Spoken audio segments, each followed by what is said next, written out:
What is going on, everybody? Welcome to Big Al 84's official first round mock draft. So, earlier in the week, we had a Steelers mock draft, but this is going to be the actual NFL mock draft brought to you by Big Al 84. Now, today we actually have a special guest with us who's going to be taking us through a mock draft made by him, explained by him, and I'm going to be the host. I think that's about all the details that you need to know. Anyways, ladies and gentlemen, let's welcome in Jake Golden.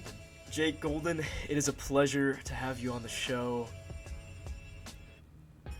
Thank you. Okay. All right.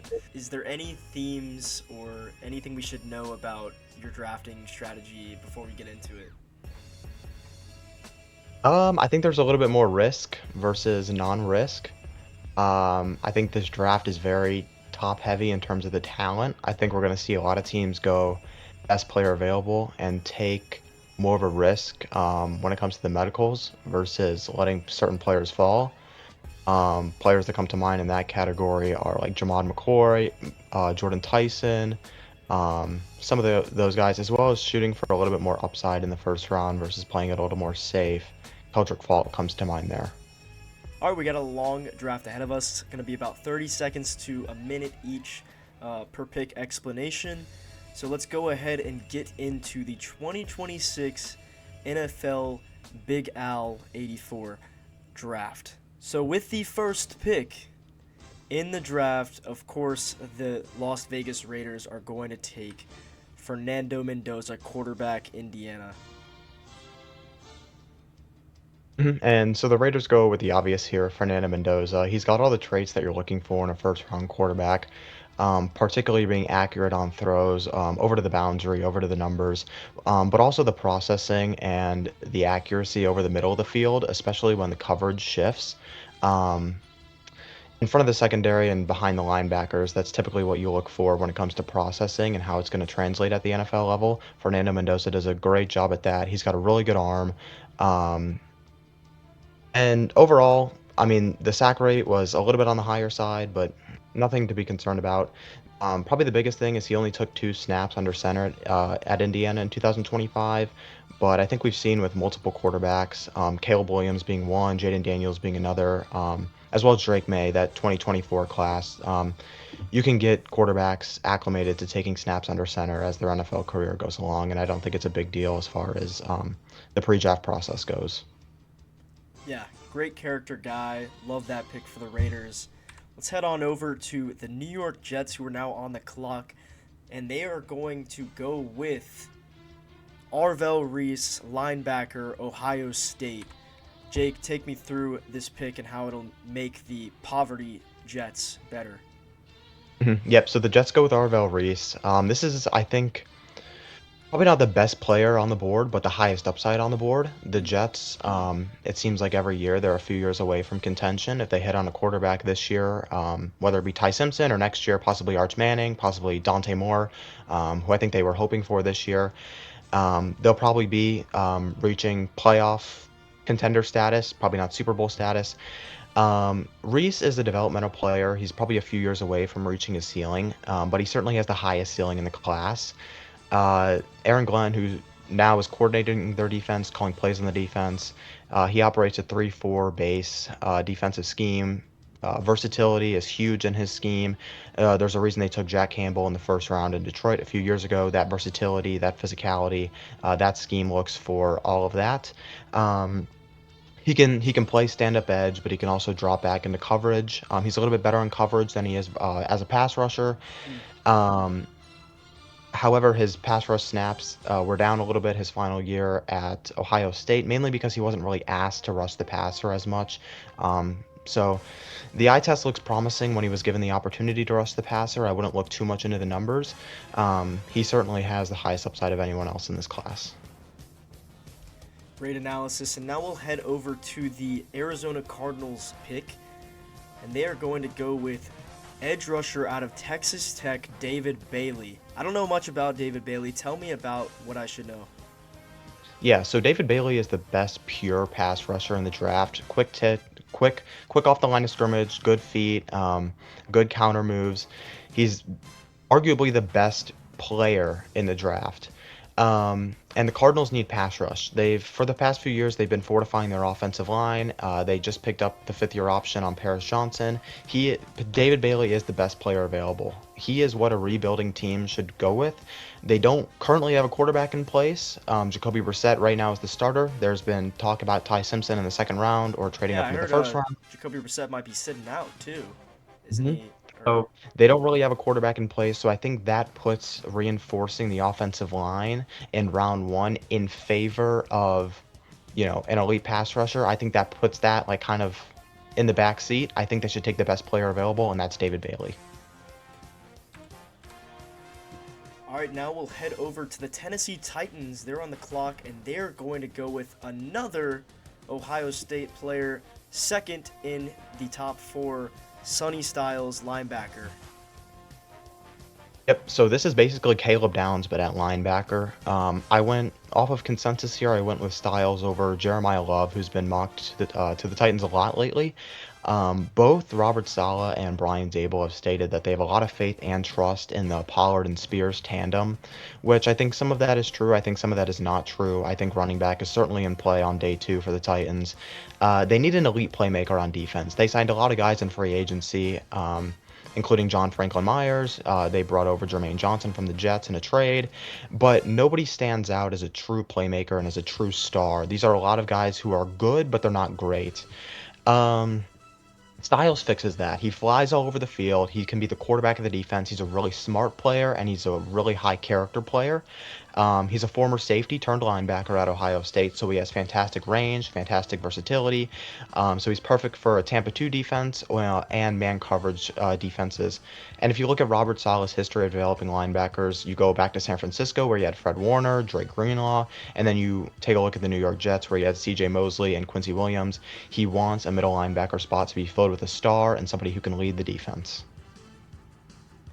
A very exciting player. Looking forward to watching his career. Now we'll head over to the New York Giants, and it's another Ohio State star. Makes you wonder how they didn't win the national championship. The New York Giants select Caleb Downs, safety. So the Giants take probably the best player in the draft. John Harbaugh, he needs to set a tone with as his first pick as the head coach of the New York Giants. I don't think there's anybody better to do that with than the best player in the draft and one of the best prospects we've seen in recent years.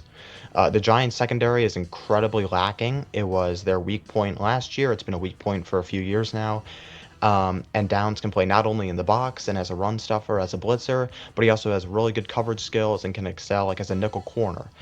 There's no part of his game that really lacks. The only knock on him is his size. He doesn't have elite size, but his football IQ, his ability to blitz, all of that makes up for that. He plays a lot bigger than he is.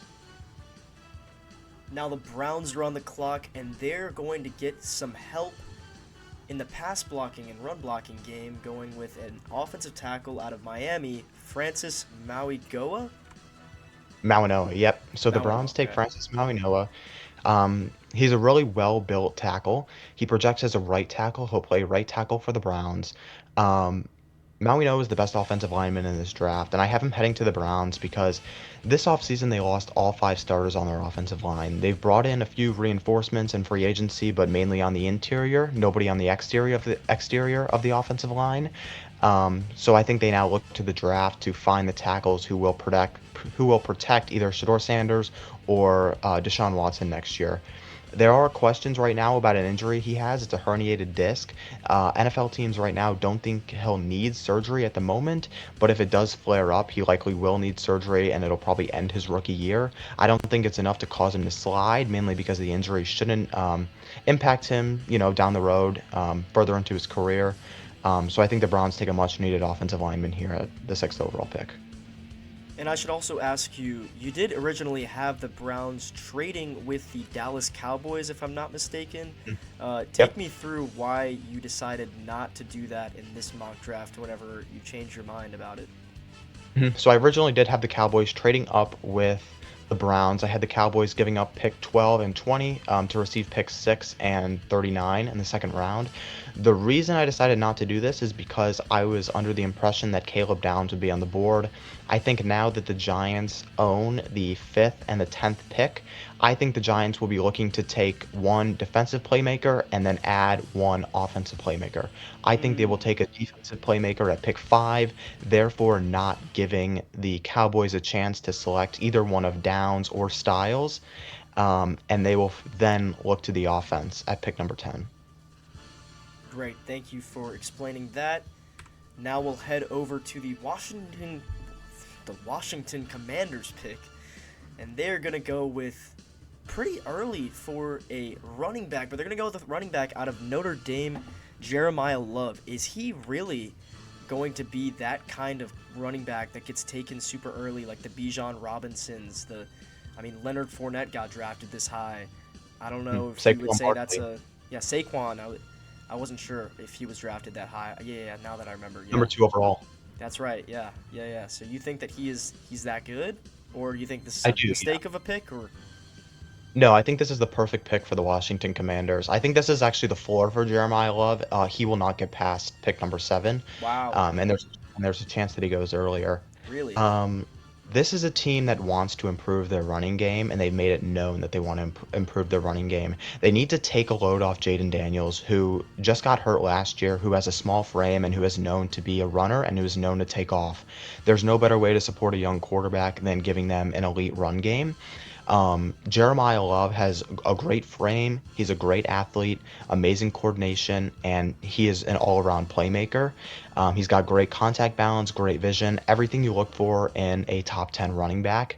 It's not something that comes out of every draft, but Jeremiah Love certainly is worthy of that pick.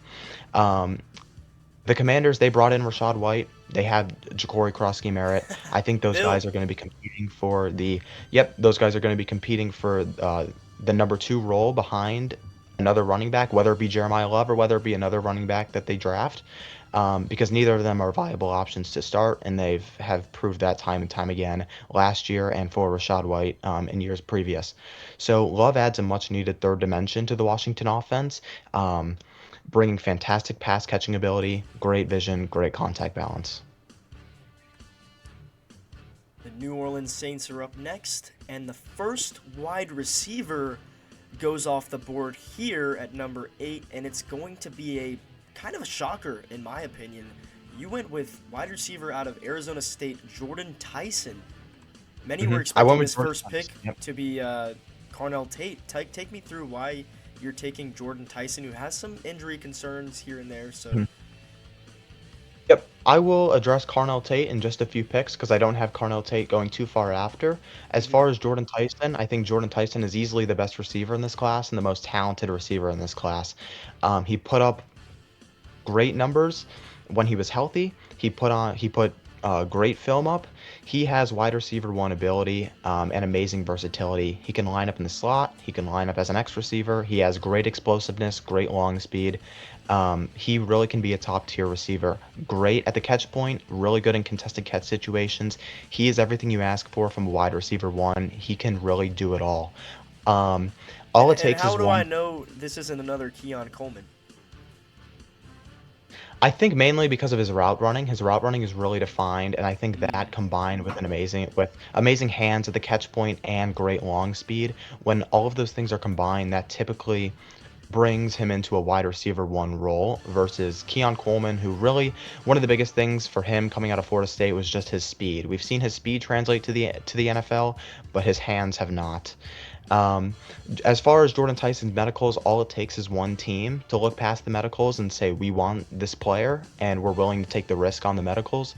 If the medicals work out and Jordan Tyson is healthy for the majority of his career, he is absolutely worth a pick in the top 10. Yeah, I thought the Saints might not take this honestly because they already have a receiver with huge injury issues, right? Chris Olave. Hmm. So Yep. gonna be interesting to see if they do end up taking Jordan Tyson here. That's gonna be a hard team for the training staff. Hmm. But Certainly. I think Tyson is a little bit better of a fit than the other two receivers next to Chris Olave. I think Tyson's versatility, especially if there were to be another concussion to Olave, Tyson's versatility can put him all over the field. You can put him in the Olave role if Olave misses time, but if Olave's on the outside, Jordan Tyson can operate on the inside or as the Y receiver. I think there's a little bit more versatility with Jordan Tyson, lining him up across from Chris Olave versus the other receivers on the board. Gotcha.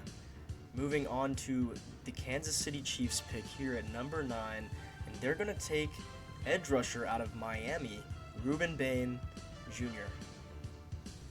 Yep, so I have Kansas City taking Rueben Bain. I debated between Bain and Mansour Delane, but I went with the best player available, and that's clearly Rueben Bain. Kansas City has a lot of holes to fill in the defense, but none stand out more than cornerback and edge rusher. So here, like I said, best player available, that's Rueben Bain Jr., and I think paired next to Chris Jones and George Karlaftis, he likely won't see a lot of the double teams that he saw in college, meaning that the arm length won't be as much of a factor in the NFL Okay. as it was when he was at Miami. Yeah, Um, that was a huge question mark. So I think Ruben Bain will absolutely make an immediate impact for the Chiefs next season. This is a team that's looking to get back into contention, and you do that with the best player available on the board, especially picking this high. Gotcha. And then we go back to the New York Giants. Wait, is this their first pick? No, Nope, this is the Giants. the Giants, right? This is their second pick, or Mhm. that's right. Yep. Okay. So you already spoiled this pick earlier. You said he was going to go off the board a few picks later, and here is Carnell Tate out of Ohio State, wide receiver. Yep, so Carnell Tate goes here to the Giants. I think Carnell Tate is still a top 12 player. I don't think he's the best receiver in this class. I think a lot of him I think a lot of him getting open has to do with Jeremiah Smith taking some of the coverage away. Okay. Carnell Tate, he doesn't really possess great long speed. He doesn't have great separation down the field. I don't think he operates as a true X receiver. I think he profiles a little bit more in the slot, as a Y or a Z receiver. Um, He's really good as a blocker. He's really good on the inline. He needs to add a little bit of strength, but he definitely can become, an immediate impact player at the NFL level. I think the biggest thing with Carnell Tate is him at the catch point. He's really good in contested catch situations, which I think, you can use that all over the field. You can use that on the boundary. You can use that over the middle. So I think here with the Giants, they already have Malik Neighbors, who is a speedster.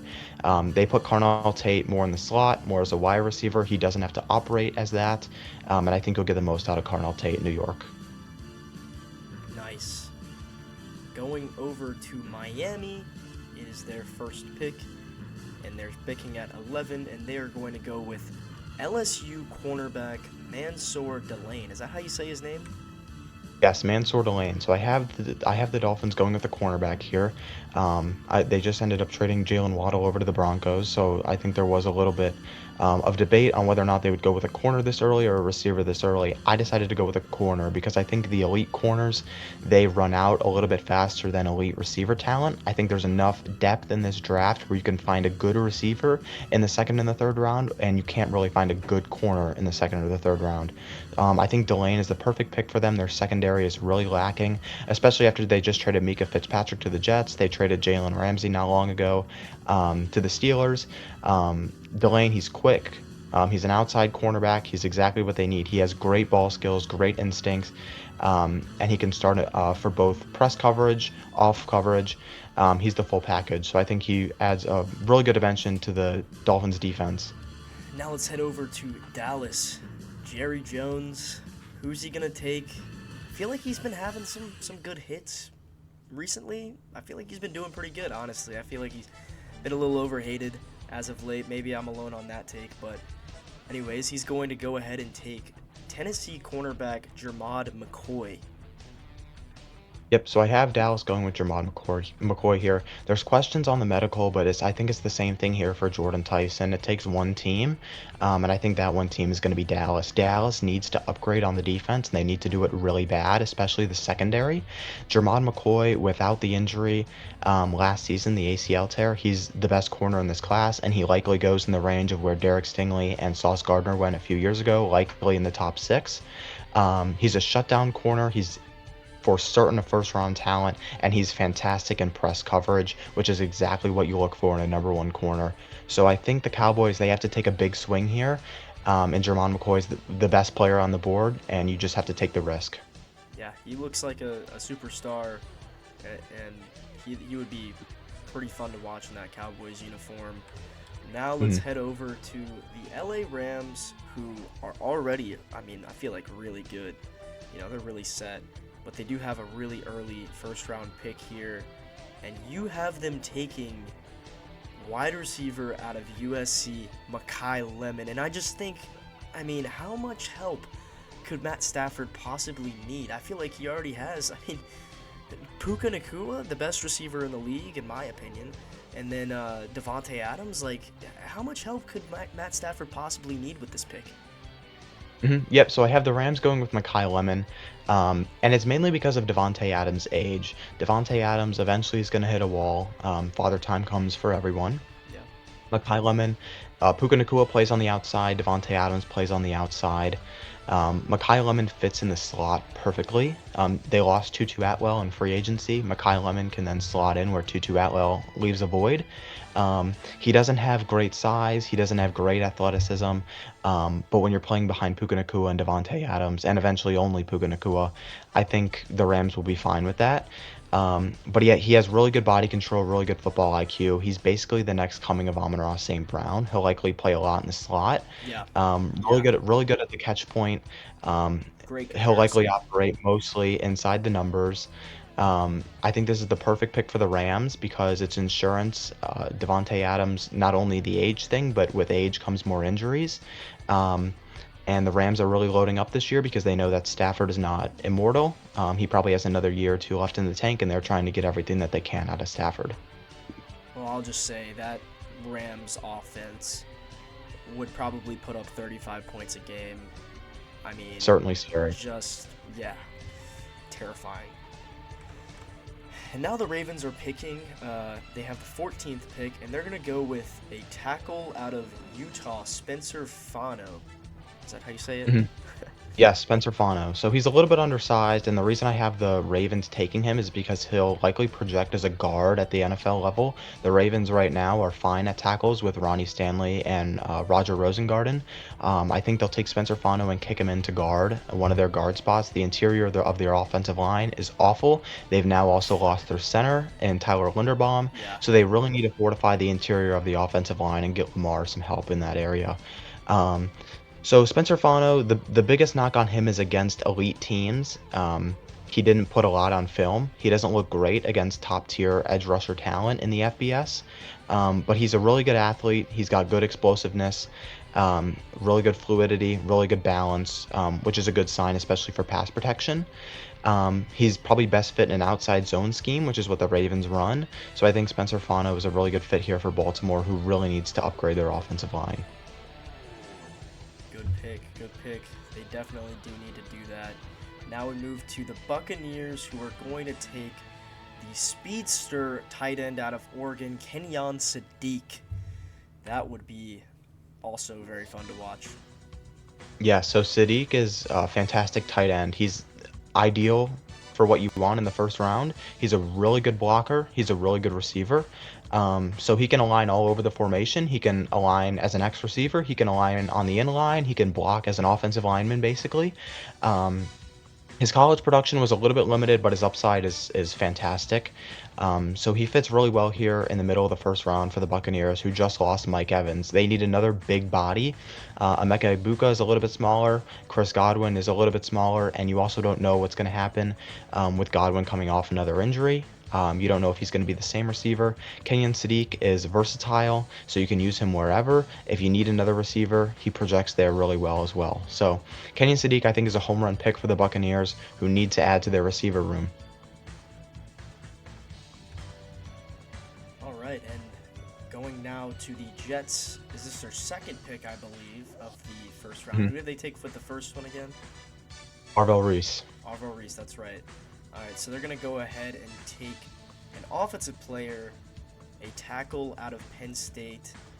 I'm not even going to try to pronounce his first name. Ione Olavega. Yep. Is that how you say it? Yes. So Yeah, so we have Ione going to the Jets here. This is a fantastic player for the New York Jets. The Jets need to build the trenches because they're nowhere close to contention, as I mentioned when we were on the clock with the second overall pick. Ione is a very physical player. He's explosive. He can line up all over the line. You see him, he can work in any scheme. He can work in a gap scheme. He can work in a power scheme. We saw him at Penn State. They put him all over the line. They ran him in a lot of counter, GT counter. Ione is really able to just power through defenders and open up the gaps, not only in the run game, but also in pass protection. If the quarterback needs to take off, he creates gaps in the line there. So he's really good in pass protection. He ranked in the 90th percentile in pass protection. And then in the 95th percentile on 5 and 7 step dropbacks for the quarterback. So in across 311 pass blocking snaps, he allowed just 4 total hurries. So he really is a force on the line. It's really hard to get past Ione. And Elijah Vera Tucker left for the Patriots in free agency, so they have a guard spot to fill. I think Ione really can fit there nicely, fortify the offensive line prior to selecting a quarterback likely in 2027. Absolute unit Ione is. Now going to the Lions, we're gonna have back-to-back tackles here taken. Is that back-to-back? Yeah. We're gonna have back-to-back tackles here taken, and Georgia's Monroe Freeling. Yep, so Monroe Freeling, he has a really high ceiling. There's been a lot of talks of him going as high as number 6 to the Browns if they remain at that pick. I think that's a little bit high. I think that information is also a little bit fabricated. But I think here at 17, he's the perfect spot for Freeling right here to the Lions. He has really good size for the position, but he's not as experienced as some of the other offensive linemen in this draft. So he's really well suited for a zone-heavy scheme, which is exactly what the Lions are going to be running under new offensive coordinator Drew Petzing, but he really needs to continue to get in the weight room, develop his strength and his anticipation to be able to reach his starting potential. Gotcha. Now the Vikings will pick, and we are just over halfway through this first round draft. If you guys are enjoying this video, make sure you like and subscribe and comment down below if you want to see more of the same type of stuff. Also, if you guys want to see some draft reactions, if you're liking Jake's analysis, make sure you comment all that down below. We really appreciate it. Now, moving on to the Vikings pick, they're going to go with defensive lineman out of Clemson, Peter Woods. I think this is probably one of the most surprising picks of the first round. I think a lot of people have penciled in one of the 2 safeties, either Dylan Thieneman or McNeil Warren here to Yeah, the like Vikings. Harrison. Yeah. Yes, but I think to the contrary, the Vikings lost a lot on defense, on the defensive line this offseason. They lost Javon Hargrave. They're likely going to be moving off Jonathan Grenard. They need to fortify the defensive line, and this is a really deep safety class. I think Brian Flores is more of a he knows where the premium positions are, and I think he's going to go after those. I think Peter Woods is the best defensive interior lineman on the board here. He had a little bit of regression this past season at Clemson, but I think that was a result of the whole Clemson defense taking a step back. If the draft was a year ago, Peter Woods would have been a top 10 pick. So Peter Woods is one of the most well-rounded defensive interior linemen in this draft. He has a really good blend of size, strength, athleticism. One of the biggest things is he has a great first step. He's really explosive, and he's really able to penetrate off the edge and off the interior really well. He has lined up at edge. He's lined up at interior, so he offers a little bit of versatility. I think Brian Flores will appreciate that, knowing the style of his coordination. The only thing is when he is stuffed at the line, he does not have the best arsenal of um, counter moves. So he needs to work on shedding blocks a little bit. But I think Peter Woods is probably the best player available here for a Minnesota Vikings team that really needs to fortify their defensive line because they will be in contention this year. So they cannot go into this year with a lack of interior linemen because then they're going to get ran all over. Yeah, I agree. Now the Panthers are up. Both of you and I are, well, I don't know. Are you from Charlotte? You're from Chicago. Charlotte, basically. Charlotte, basically. but Carolina is up, and you have them taking a receiver, Hmm. Omar Cooper Jr. out of Indiana. I find this interesting because I think Ted McMillan, I think Jalen Coker, I think they're already pretty good receivers. I'm just interested in why you have them investing so high in the wide receiver position. I think that the Panthers need to go out and they need to get another weapon for Bryce Young.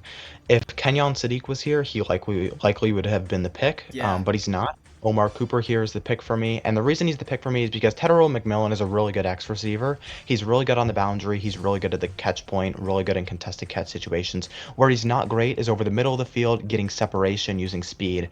Omar Cooper is really everything you can ask for in a wide receiver too. And his biggest NFL comparison is DJ Moore. DJ Moore is a really good receiver all over the field. That's exactly what Omar Cooper Jr. is. He's a really good receiver all over the field. yeah. He has a really dense, I very like strong hands. Jarvis Landry too. Yes, Jarvis Perfect. Landry is another one. Yeah. So very dense frame, very strong hands, which I think is best suited over the middle of the field. And that I think is really where the Panthers are lacking. So you have Ted on the outside, you have Omar Cooper Jr. operating over the middle. I think that is the perfect combination because one is not going to take away from the other. It's not like you're throwing another true X receiver such as Denzel Boston next to Tedero McMillan. That is where I think you could find some issues. I think Omar Cooper Jr. is the perfect complement to Tedero McMillan as their number two wide receiver. And Bryce Young has taken a step forward in each of his first three NFL seasons. I think getting him another weapon will help him take a step forward in his fourth. Cowboys are back up, and you have them taking edge out of Auburn, Kendrick Falk. Yep, Keldrick Falk is the pick for me Oh, here for the Cowboys. Keldrick, my bad. That's such an interesting Yes. name. I've never heard that name before. So Keldrick Falk, he has a really good combination of length and strength.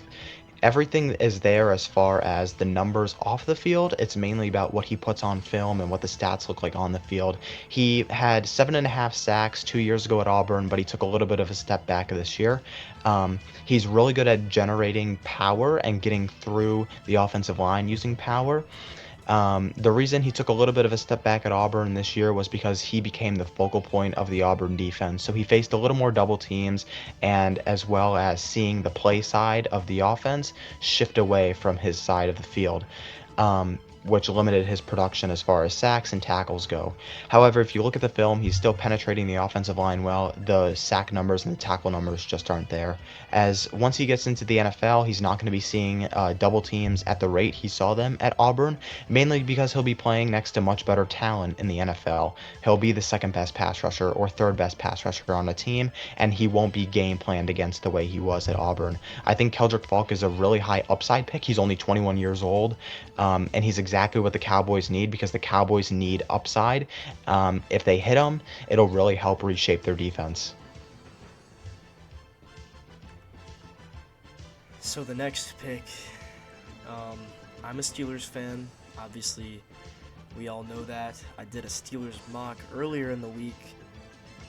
I was thinking of deplatforming you for this pick. I was pretty upset with this pick when you showed me the mock draft. But you have the Steelers taking linebacker out of Georgia, C.J. Allen. Now I do. tell me why, like, because I really don't feel like the Steelers need to invest in a linebacker this early. I feel like there's so many other needs that they could cover. So tell me why linebacker of all positions.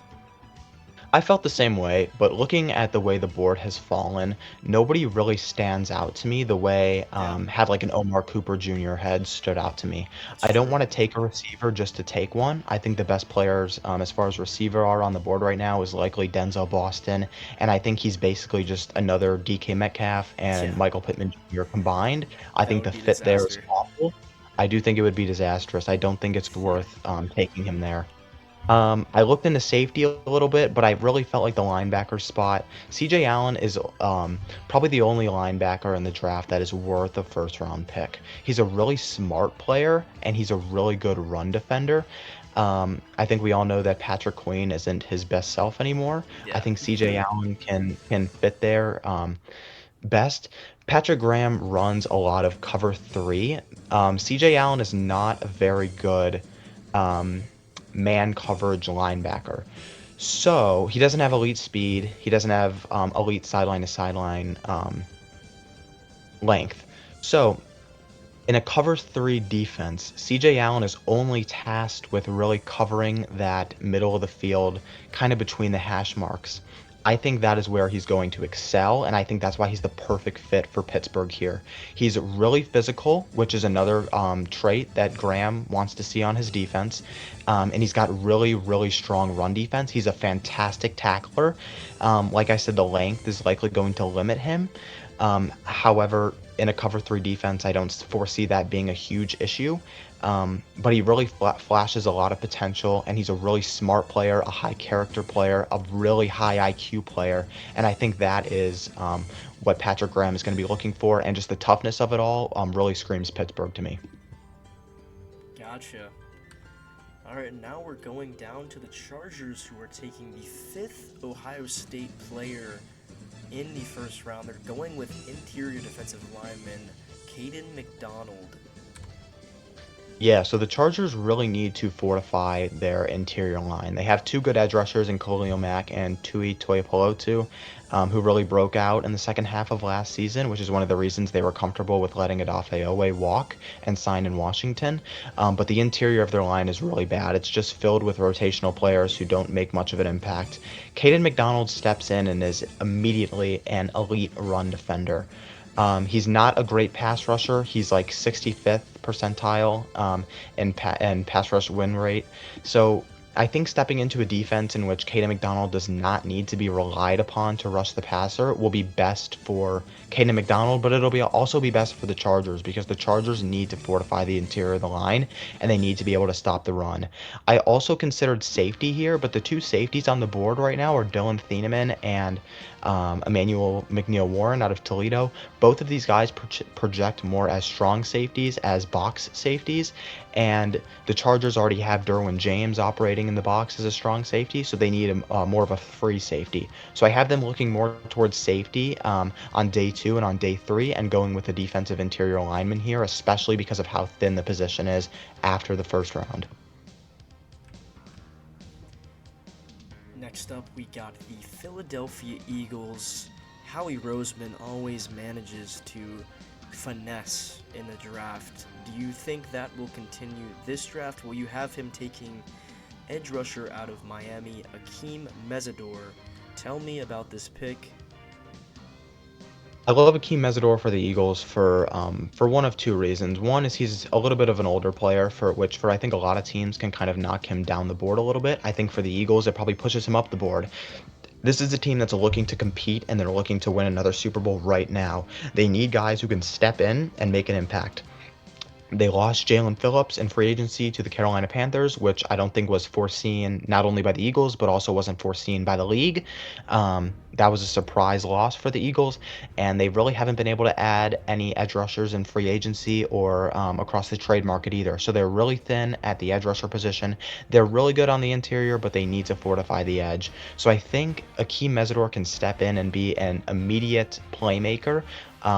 He has a lot of experience. This Miami team made it to the national championship, so he knows how to produce. He knows how to play on a good defense. He knows how to play next to other elite defensive players, most notably Ruben Bain, who went in this mock draft number 9 to Kansas City. So his pass rush and his techniques are top of the class. If he wasn't 25 years old, he would probably be a top 8 pick. And he also projects best as an outside linebacker in a 3-4 defense, or most commonly known as like a stand-up edge rusher in a 3-4 defense. The Eagles run a 3-4 defense. He's a perfect fit there. And I considered safety here, but I think Mesidor is just too good to pass up for the Eagles at a premium position like edge rusher. The Browns are back on the clock, and they're going to go with a tackle out of Alabama, Caden Proctor. Now, I find this interesting that an offensive lineman from Bama is going in the first round because it seemed like Ty Simpson never had any time back there this season. So tell me about this pick and what makes Caden Proctor worth a first-round pick. Yep, and you're right about Ty Simpson not having a lot of time. I think that was because of the other 4 offensive linemen versus Caden Proctor. Okay. Although Caden Proctor did take a little bit of a step back this year. He is a massive player. He weighed in at 390 pounds, but his playing weight got a little bit down to like about 366, 370 range. He's really powerful. He's huge. He has really good coordination for his size, really good mobility for his size. So he doesn't play like he's almost 400 pounds. But his foot speed and his arm length are a little bit of a question. Um, so he may move inside to guard. So he offers a little bit of versatility. I think he can start in the NFL at left tackle. But this is another pick for the Browns where they just need to continue to fortify the offensive line. We saw Shedeur Sanders kind of running for his life last year, and it was the same thing with Deshaun Watson a few years ago. The Browns need to fortify the offensive line, and I think Proctor is the best available on the board, and he'll fill in at left tackle nicely, especially opposite Maui Noah, who we have going sixth overall to the Browns, who will play right tackle for them. Fortifying the offensive line, and the Bears, your team, you have them taking safety out of Oregon, Dylan Theneman. Theneman. Amen. Hmm. Tell me about this pick. You lost Jaquan Brisker in free agency. You got a safety position. You got to fill. Why is Theneman the pick here? Yep. So the Bears have really had a second safety spot open for a while now. I think Jaquan Brisker was an adequate number two, but he wasn't really great um, or above average at anything other than blitzing the quarterback. Now, Dylan Thieneman is a really strong box safety. He's able to cover well. He's got really good instincts, really good football IQ. He's able to read the quarterback's eyes really well and get to the ball. But he's also just a really strong physical player, which means he also can support in the run game. So I think this is a player who can be an elite safety in any scheme, zone, man. Dylan Thieneman can do it all. His best years actually came when he was at Purdue versus Oregon this past year. When he was at Purdue, he was arguably the best safety in the nation. So Dylan Thieneman, I think, makes a lot of sense for Chicago, who now have a starting safety void that they need to fill next to the incoming free safety, Kobe Bryant, who is replacing Kevin Byard, who left in free agency for the Patriots. I think Thieneman is the best player on the board here and is really good in coverage, really good in run defense. And he also has a really good forced incompletion rate of 17.2%. We know that the Bears are looking to get stronger and faster on defense. Dylan Thieneman flies all over the field, and I think he's a perfect fit for Chicago. I agree. He does seem like a Chicago kind of player. Another exciting white in the NFL, so that's exciting for all of us whites. Now, going on over to the Buffalo Bills. Maybe a little bit of blunders in the first round in the last couple of years. They've never been able to crack the Super Bowl. What makes you think that defensive lineman out of Georgia, Kristen Miller, will be able to fix that? I think he's already a really good run defender, arguably the second best interior defense or interior lineman as far as run defense goes in this class, behind Caden McDonald. So he already steps into the Bills defense as an immediate um, elite run defender. They really need to stop the run. They were bottom five in run defense last year. So he steps in and can make an immediate impact there. However, I think the biggest thing with Christian Miller is his pass rush ability. He has a really quick first step and is really good with his leverage. So I think in that case, he will be able to develop into a pretty good pass rusher on the interior. So I think this is a pick for the Bills, who not only do you get an impact part of this player in run defense, which you really need coming off of last season, which was disastrous as far as the run defense goes, but you also upgrade your pass rush with this player. So this is a player who can be on the field for all three downs and on fourth down as well. With the next pick, the San Francisco 49ers are up, and they're going to go with tackle out of Clemson. Back-to-back Millers here. Blake Miller. Yeah, so the San Francisco 49ers really need to fortify their offensive line. Other than Trent Williams, who was signed to a 2-year extension earlier today, their offensive line is filled with backups. So they need to protect Brock Purdy, who already is relatively good in this current system and with this current offensive line. I think upgrading the offensive line makes him even better. Blake Miller has a really good frame. He's got a lot of experience starting at Clemson. He's a really patient tackle, which shows up in pass protection. If he can add a little bit of strength, he'll likely be the next star at the tackle position for the San Francisco 49ers. Short and sweet, we like that. Texas Tech, or sorry. The next pick, you have the Houston Texans buffing up their defense again. Maybe reaching on Texas Tech's Jacob Rodriguez. I know we all like him, and didn't he finish like top 4 in Heisman voting? But He was fifth in Heisman voting this year. he Yes, was correct. fifth in Heisman voting. But I did see, coming out of the off season or coming into the off season, I saw he was like the third, fourth round. Like he was going pretty late. But you have him going in the first round now, and I'm seeing hype get up to him, and he's getting more hyped up. Tell me why he's a first round linebacker. Yes, I think regardless, Jacob Rodriguez will go in the top 45. I have the Houston Texans reaching for him a little bit at pick 28, and the reason is because the Houston Texans, both of their starting linebackers are no longer under contract after this coming season. So they have 2 spots that are going to be open on, um, you know, in the second level. So they need to add a linebacker, whether it be in the first round or whether it be on day 2 or day 3. I think Jacob Rodriguez is a first round talent because of his elite football IQ. He has really good instincts, so I think he can be a quarterback of a defense. The Houston Texans, as we all know, have one of the best defenses in the league, which means that the quarterback of that defense needs to be experienced, he needs to be high IQ, he needs to be smart, he needs to be physical. I think all of that is Jacob Rodriguez. I don't think they're going to be looking for some elite sideline to sideline speed linebacker for this defense. They already have enough of that in the secondary, enough of that when they're in nickel sub packages. I think they really just need a guy who is smart enough to wear the green dot, who can command who can command this defense.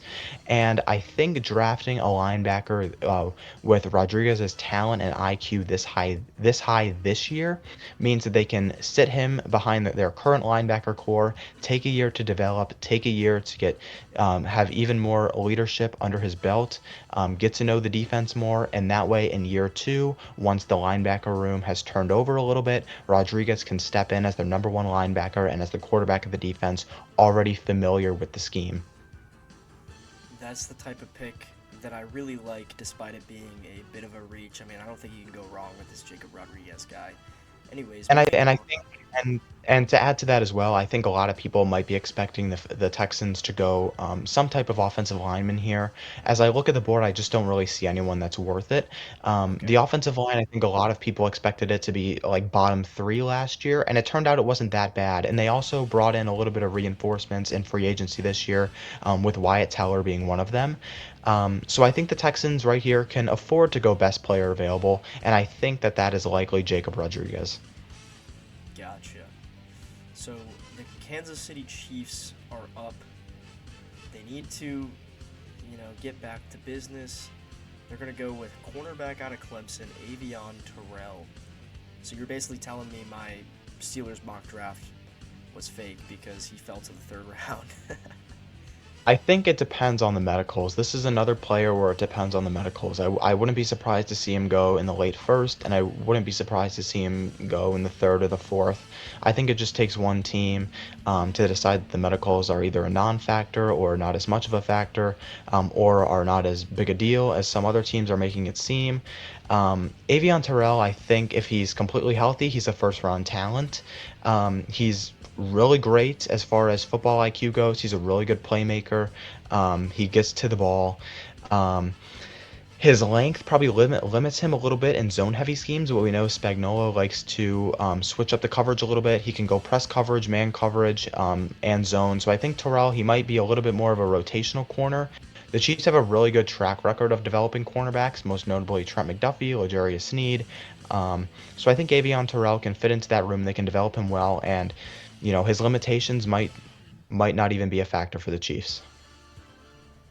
with the next pick in the draft, you have the Dolphins with their second pick taking a receiver to replace Jalen Waddle / Tyreek Hill. Take whoever you want there, but Washington receiver Denzel Boston. I do. So I have the Dolphins taking Denzel Boston here. The Dolphins need to add a playmaker on offense. I think Boston is the best receiver available. He's a really smooth moving X receiver. He's exactly what they need. They need a number one X receiver. Um, he has the skill set to develop into an outside receiver. He's really good at the catch point, elite hand strength. So he's really good in contested situations. Um, he's a little bit less productive in zone coverage. He's not great at getting separation in zone. But in single coverage and in man press situations, he's a really good player to bet on, mainly because of his ability at the catch point. So the Dolphins have to add a playmaker. I think Denzel Boston is the best one on the board right now, so they go with Boston.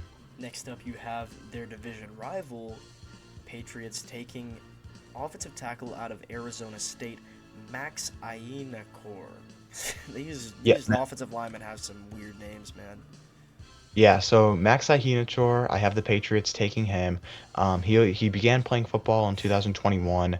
What? He Wait, previously what played sport? What basketball. sport? He previously played basketball. He's originally Wow. from Nigeria. Um, so he's still developing. He can be a little bit inconsistent when it comes to the technicalities of the position, but he possesses really good physical tools to become a really good tackle in a zone scheme. The Patriots right now have Morgan Moses as their starter at right tackle. He is 35 years old. I think having Ihenachor sit behind Morgan Moses for a year and develop into the right tackle of the future for the Patriots, protecting Drake May, is the best way to go. I think he's probably the best tackle on the board here at this spot. So the Patriots capitalize on that and take Ihenachor at pick number 31. And then with the final pick, you have the Seattle Seahawks taking Toledo safety Emmanuel McNeil Warren, who, I mean, I've been seeing him mocked from 16 to, well, now 32. Tell me why you think he's going to fall to the late first round. I think he'll fall to the first round mainly because of what happens every year. We see the safeties drop, mainly because they don't command that much money on the free agent market, and a lot of teams don't want to give them the contract that a first round pick will have. So I think because this draft possesses three really good safeties in Downs, Thieneman, McNeil Warren, I think we'll just naturally see them fall down the board a little bit. I think prior to pick 25 were Chicago picks. I think the only other suitor for a safety is Minnesota.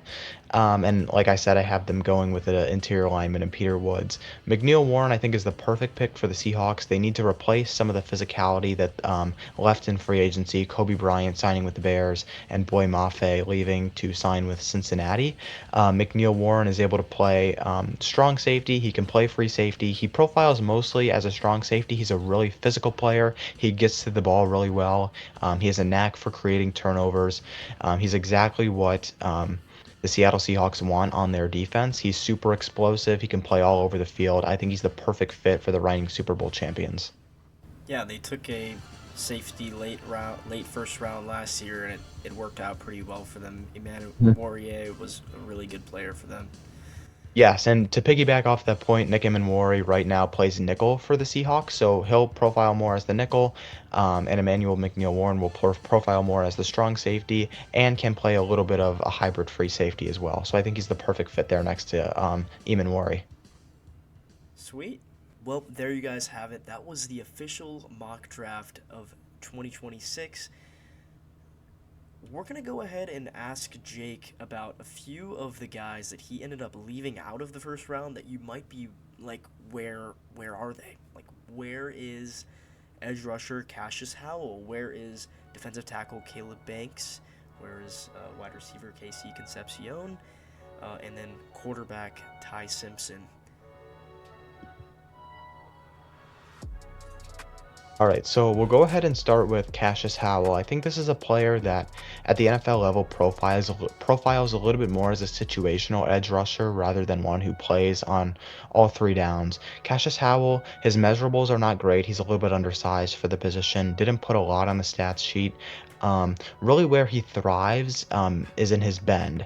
So he's able to bend around the tackles and get to the quarterback that way. But obviously, if you have quarterbacks who are able to get the ball out a little bit faster, um, as well as offenses that move the play side away from Cassius Howell, then that restricts his ability to get to the quarterback because he's not able to pound through the line with a quick first step. As other edge rushers typically are able to. So I think Cassius Howell is a little bit more of a situational edge defender rather than one who plays on all three downs, and for that reason I left him out of the first round. And was that everybody that you left out of the first round? No, I also left defensive interior lineman Caleb Banks out of the first round. Um, Caleb Banks, if he's healthy, is most likely a first round pick. However, the foot fracture that he suffered at the combine is likely going to knock him out of the first round and likely out of the second round. I think a little bit more of a realistic range for Caleb Banks at this point in the pre draft process is late second, early third. Wow. And then you also have you talked about Concepcion yet? No, so I also left KC Concepcion out of the first round. He's really versatile. He can play in the slot, really good speed, but I don't think he is really a wide receiver one type or even a wide receiver two type. I think this is a guy who kind of falls in like the Zachariah Branch category, who's really good after the catch, who can play in the slot, but he doesn't really profile as anything much other than that. I wouldn't want to be using a first round pick on him, and I certainly wouldn't trust him as anything more than my third wide receiver. Wow, harsh. Now moving on to your opinion on Ty Simpson not making the first round cut. So, with no trades in this mock draft, I don't think Ty Simpson ends up in the first round if teams stand pat where they are. However, I think naturally we are going to see some trades come draft night. I think Ty Simpson will eventually end up in the first round. I think we'll see one of Arizona or New York trade up into the late first round to steal Ty Simpson from one or the other, and also to get the fifth-year option on the contract, which comes with being a first-round pick. Ty Simpson 100% is a first-round quarterback. We saw it in the first half of last year. It kind of waned off after he suffered an injury in the middle of the year, but he had really high-level throws, really good against zone coverage last year, especially over the middle of the field, which is one of the things that I put with Fernando Mendoza. Mendoza was really good at processing over the middle of the field, identifying coverage shifts. Ty Simpson is the same. He's really good over the middle of the field. You're starting The to thing with you're starting to sound like Dan Orlovsky. Okay. the the biggest thing with Ty Simpson is the limited starting experience. A lot of people go to some quarterbacks such as Mitchell Trubisky, where the limited experience, it's Yeah. hard to translate that skill to the NFL Anthony level. Richardson. Anthony Richardson is another big one who only started one season at Florida before being drafted by Indianapolis. Um, so I think Ty Simpson, if he lands in a situation where he's able to sit for a year, could develop into a first round worthy quarterback. I don't think he should be playing the first snap week one for a team. I think Arizona might be a good fit because Jacoby Brissett has starting experience. He has a repertoire with Trey McBride, with Marvin Harrison, so he can play with those guys for a few weeks. Let Ty Simpson learn the playbook, get adjusted to the NFL, um, and eventually become the Cardinals quarterback of the future. And then last thing I'll ask you, Jake, is there any players that you believe might surprise people and sneak into the first round? I think one of the biggest ones will be Traden Stukes, the safety nickel hybrid from Arizona. He has really good ball skills. He has blazing speed. He ran a 4.33 at the combine. So he's a really hybrid slot defender. Doesn't have amazing athleticism. So he's probably going to be limited when it comes to the outside, but I think most teams know at this point in the process they're going to be drafting a nickel or a safety. His instincts are off the charts. His playmaking is off the charts. He's a physical player. I wouldn't be surprised if teams take him in the first round as the fourth safety off the board, right behind McNeil Warren. Gotcha. Well, that is going to be all for us. Thank you so much, Jake. Your insight is much appreciated. Is there any last words that you would like to say about the draft or anything like that? I think when it comes to Thursday night, we just have to prepare. I think trades will start flying, whether it be draft picks, whether it be players. I think Jonathan Grenard is a name that we'll likely see moved. And I'm sure we'll probably even see Miles Garrett in some trade talks as well. And I know you have another mock draft coming out, what, morning of? Or is it going to be Two. Wednesday? Yes. Or two I will more? have my final mock draft. I will have my last final, only one more mock draft to go coming out the morning of the draft that I will do with all the information I've collected, all the scouting I've done, all the intel I've seen. That'll come out the morning of the draft. So how much different do you think those will be from this one? Do you think this one has, like, you think this one's going to be pretty strong and maybe a few changes on the Thursday one, or are you going to make a lot of changes? What are we thinking there? I actually feel like other than maybe a few trades, I feel like the picks in this one are going to be pretty similar to what the final mock draft looks like.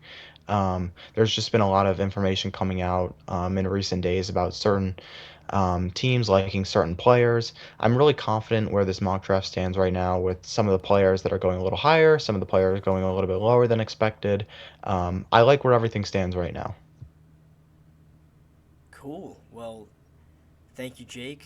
Thank you guys for watching. If you got this far, please leave a like, please subscribe, and comment below your favorite picks, your most hated picks, just any criticism, constructive or not. We would love to hear it down in the comment section. Anyways, that's going to be it from me and Jake. I hope you guys enjoyed. That's going to be it from us. Break.